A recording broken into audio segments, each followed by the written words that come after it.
We care for several hundred really special cars here at Windrush. However, as part of a new series, we thought it'd be very interesting to show you some of the more special and unusual cars in the collection here.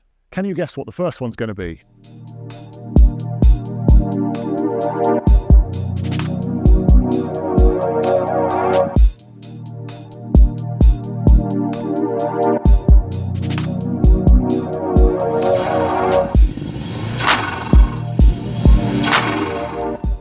So from a distance, it's a Lancia Delta. Most people know that. But actually this one's very special. This is an Automobili Amos Delta Futurista, one of 20 that were made in Italy based on an original Lancia chassis. This car is in fact number 10 of that build. But the closer you get to the car, the more interesting things you see. Obviously, it has that classic Lancia shape, but there are some really interesting details. For example, at the front end, you can see prominently the Automobili Amos logo in red in this case, but also some really beautiful carbon fibre. The whole front end of the car is carbon fibre, including the bonnet. As for the engine, it retains the original turbocharged four-cylinder from the Delta Evo. However, in this case, it has been boosted to circa 330 horsepower rather than the original 210.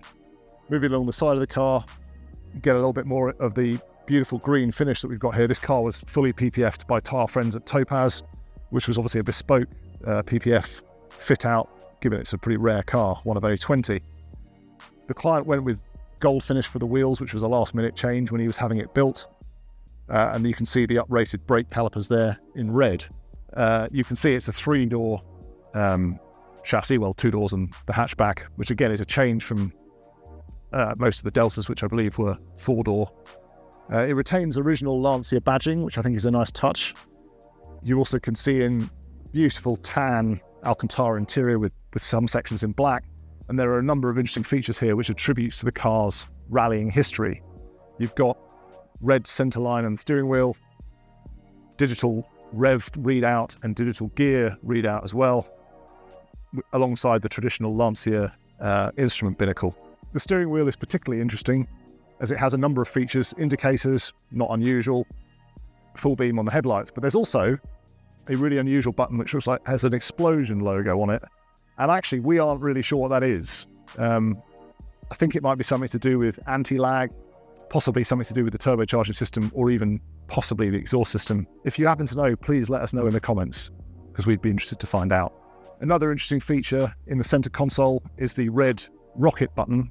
Confuses a lot of people. It doesn't suddenly boost the car's performance.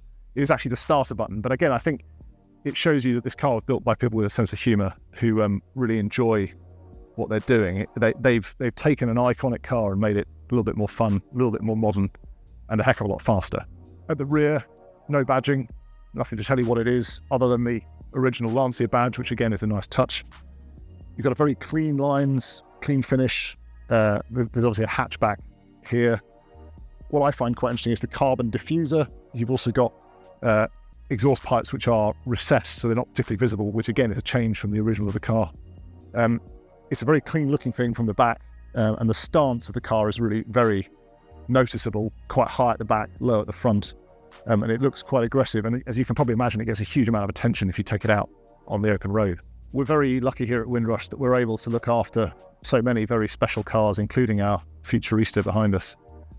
Looking after a car like this, it's the same as looking after any of the other cars that we look after, but obviously it's a little bit specialised.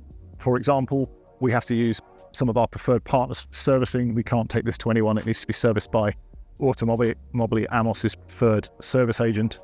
The car obviously benefits from all our usual processes, such as a full check-in on arrival, fluids, tyre pressures and so on, trickle charging of the battery, and storage within a temperature and humidity controlled environment. It's a beautiful car and we're very lucky to have it. We've got lots of really special, stunning cars here. We've given you a bit of a deep dive into the Futurista today. Which car would you like to see next?